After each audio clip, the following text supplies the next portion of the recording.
ما شاء الله، ايه رأيكم بقى في شكل البسكوت الجميل التحفة اللي معمول بزبدة النيوزيلندي؟ ريحة وطعم ما اقولكوش، وكمان حاطين فيه بشر برتقان وعصير برتقان. السلام عليكم ورحمة الله وبركاته، ازيكم يا حبايبي؟ عاملين ايه؟ كل عام وانتم بخير. النهاردة هنعمل مقدار بسكوت 3 كيلو. هنعمل بزبدة نيوزيلندي. طبعا انت تحبي تعملي سمنة، تعملي اي نوع زبدة براحتك خالص، اللي في متداول ايديكي اعمليه. هنحط المكونات معاكم في 3 كيلو بسكوت: كيلو زبدة، ونص كيلو سمنه. برضك لخبطه، انا سمنه على زبده، وممكن عايزه تعمليه بزبده كله صافي تعمليه، عايزه تعمليه بكله سمنه اعمليه، الحاجه اللي تريحك وعلى قد ايدك اعمليها. وهنعمل معاكم كيس سكر تومين ضربناه في الكبه، بقى سكر بودر وعليه كوبايه. يبقى 3 كيلو بسكوت عليهم كيلو ونص سمنة، لا إما كيلو ونص زبدة. هنضرب السكر البودر اللي ضربناه في الكبة كيس وكوباية. ال3 كيلو بياخد كيس وكوباية سكر بودر. هنضرب بقى السكر مع الزبدة ضرب مجرح، لما بصي ما يبانش اثر السكر خالص. اضربيه مره واتنين وتلاته. احنا عايزين الزبده تقلب للون ابيض كده، وتبقى ايه لونها كريمي كده، وتبقى دايبه كده دوب. ما شاء الله. اللهم صل وسلم وبارك عليك سيدي يا حبيبي يا رسول الله. تنسيش اللايك بقى واحنا بنضرب الزبده الحلوه كده، يا جمال كده يا حلوين. اوعى تنسي اللايك والشير وسبسكرايب للقناه عشان يوصلك مني فيديوهاتي اول باول. ما شاء الله. اضربي كده كويس جدا كده بتاع 10 دقايق 5 دقايق. اهم حاجه عندنا ان احنا الزبده تتضرب كويس جدا جدا لما نحولها للون ابيض كده مع السكر البودر. اضربي يا بنتي اضربي، اضربي. ما شاء الله. ايوه. هنحط بقى ايه بقى في ال3 كيلو بسكوت؟ كل كيلو بسكوت عليه 4 بيضات. يبقى احنا حاطين كام بيضه؟ 3 في 4 ب12 على طول. معروف الحسبه، سهله جدا وواضحه كده ومعروفه. كل كيلو عليه 4 بيضات، يبقى 3 في 4 ب12. ما تنسيش بقى في الخطوة دي شوية الفانيليا، وكمان هنحط معاكم بشر البرتقان وكوباية عصير برتقان عشان يديكي ريحة البرتقان الحلوة كده الفريش كده، يبقى ريحته جميلة كده. وفي فانيليا كمان، ما تنسيش الفانيليا معاكي عشان طبعا بتشيل ريحة الزفارة.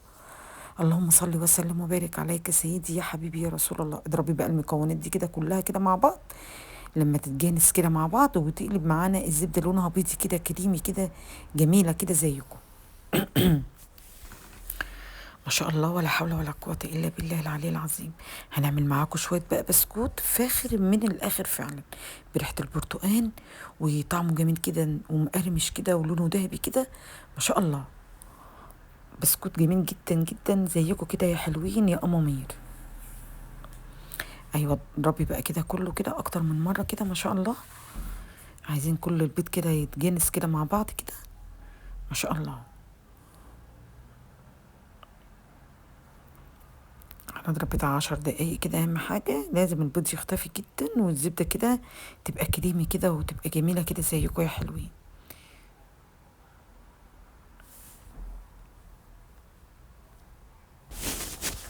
ضربناها كويس جدا، بقت لونها فاتح ازاي، وبقت لونها جميل قوي. ده بقى ايه؟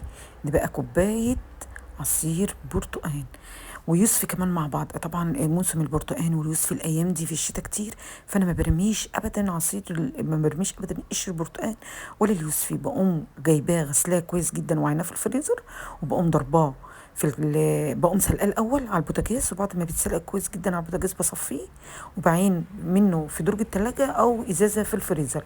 بنضف منه طيور، بنضف منه سمك، بحطه في كيكه، بحطه في البسكوت. بصراحه ما بستغناش عنه. قشر البرتقال وقشر اليوسف ده بصراحه كنز في البيت، بمعنى فعلا كنز.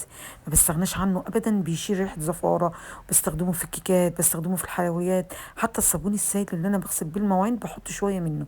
بصراحه بيخلي اي حاجه ريحتها زفره ولا ليفه ولا اي حاجه بتبقى في ريحتها برتقال ويوسفي. بصراحه في منتهى الجمال. انا ما بنميش ابدا ابدا قشر اليوسفي ولا البرتقال بصراحه، بستغله اكتر استغلال وما برموهوش، وجميل جدا. وبصراحه ما بستغناش عنه ابدا. بصراحه اوعي ترمي قشر اليوسف والبرتقان، واستغليه. وبعمل منه كميات كبيره جدا وبعينها في الفريزر. لما بيخلص اللي عندي ان انا ضرباه، بجيب من اللي في الفريزر. يلا نخش بقى نشوف بقى بقيه الفيديو هنعمل ايه. ادي طبعا اهو الزبده اللي احنا ضربناها مع السكر مع البيض والفانيليا وعصير كوبايه عصير البرتقال وبشر البرتقال زي ما انا قلت لكم. هنحط بقى دلوقتي حبه حبه كده الدقيق اللي هم 3 كيلو. طبعا نخلاه كويس جدا، حط عليه بذره ملح وثلاث بواكي كيس البيكنج باودر، لان كيلو طبعا عليه كيس بيكنج باودر. هنحط حبه حبه كده ونقلب، حبه حبه كده وقلبي.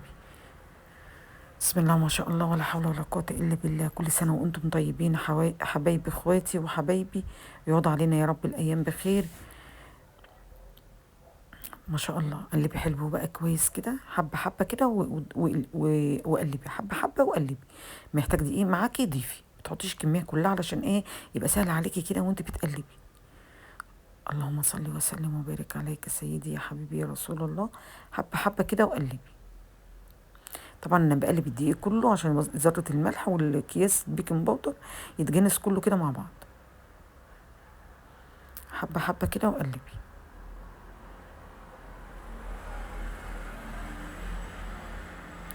اللهم صل وسلم وبارك عليك سيدي يا حبيبي يا رسول الله.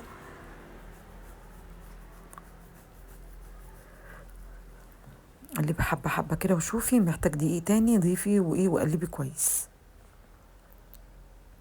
طبعا شوفي مقدار الزبدة معاكي، لو هي يعني انت جبتي مثلا مقدار 3 كيلو دقيق مثلا وحطيتي كيلو زبدة ونص سمنة او ربع كيلو سمنة. انا حطيت بصراحة علشان المقدار برضك يطلع مظبوط بالظبط، واللي عايز يعني يعمل زي البسكوت بتاعي طبعا. هو انا حطيت بالظبط كيلو الزبدة عليهم ربع كيلو سمنة اي نوع علشان المقدار يطلع مظبوط. يعني انا حطيت على 3 كيلو كيلو زبده وربع سمنه، طلع معايا المقدار مظبوط بالظبط. وكمان عملت ال3 كيلو وحطيت عليهم ربع بردك دقيق عشان يطلع معاكي بردك الطريقه مظبوطه بالظبط، وما تطلعش ايه ولا هي سايحه قوي ولا هي ايه دقيقه قوي. طبعا انا ولادي كانوا نايمين في الوقت ده، وانا طبعا عايزه اسعف ومين هيعمل معايا البسكوت. قلت ربنا يا رب يقويني كده ويشجعني. بقيت ادور المكنه واخد بايد واصور بايد وارصص بايد لحد ما الحمد لله ربنا قواني وخلصت 3 كيلو لوحدي. بسم الله ما شاء الله والله لوحدي. ربنا شجعني كده وقواني. قمت بدري، قلت عشان اخلص اللي ورايا طبعا وعيالي نايمين. انتوا عارفين طبعا في رمضان احنا بنتسحر وبنسهر وكده، فانا قعدت بقى ايه يعني انا عملته قبل السحور. يعني انا صحيت بدري كده بتاع حوالي الساعه 10 الصبح، خلصته على بال ما الزبده فكت وعلى بال ما ايه بقى دورت وعملت كل ده. ما شاء الله دعيت ربنا كده ان هو يقويني كده ويشجعني ان انا ما اتحوجش لحد ولا لعيالي ولا اي حد. وقعدت اعمل كده بايدي والف بايد واحط العجين بايد واصور بايد. بسم الله ما شاء الله والله كل ده عملته لوحدي، ربنا قواني كده.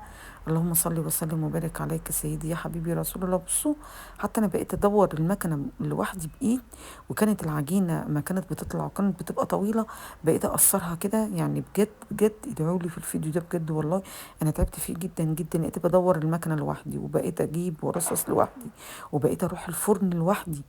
ربنا عني. بصوا انا بقيت ادور المكنه بايد، ولما العجينه تنزل كده بقيت اخدها كده بكل سهوله. بصوا انا كده بدور المكنه، بصوا باخد اهو بسيبها كده. ما شاء الله حتى العجينه كانت مظبوطه وكانت طالعه بسم الله ما شاء الله.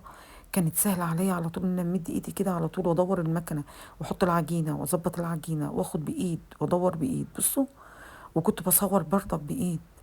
يعني بجد انا عايزه لايكات بجد والله تشجعوني في الفيديو ده، لاني فعلا تعبت فيه قوي قوي قوي، لان كل حاجه انا عملتها لوحدي. يا ريت تدعوا لي دعوه حلوه كده ربنا يديني الصحه يا رب ويقويني، لاني فعلا تعبت والله جدا في الفيديو ده. فيا ريت ما تبخلوش عليا باللايك والشير وسبسكرايب ودعوه حلوه كده من قلبكم واللايك بتاعكم والكومنت الجميل ان انا بستنى منكم. بصوا بسم الله ما شاء الله خلصت كل الصواني دي وحطيتها كده على البوتاجاز.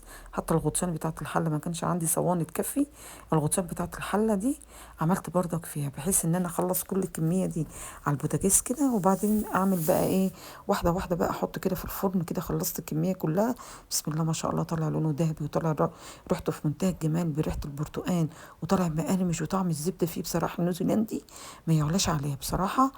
ما تنسوش بقى اللايك والشير والسبسكرايب للقناه عشان يوصلكوا كل جديد. السلام عليكم.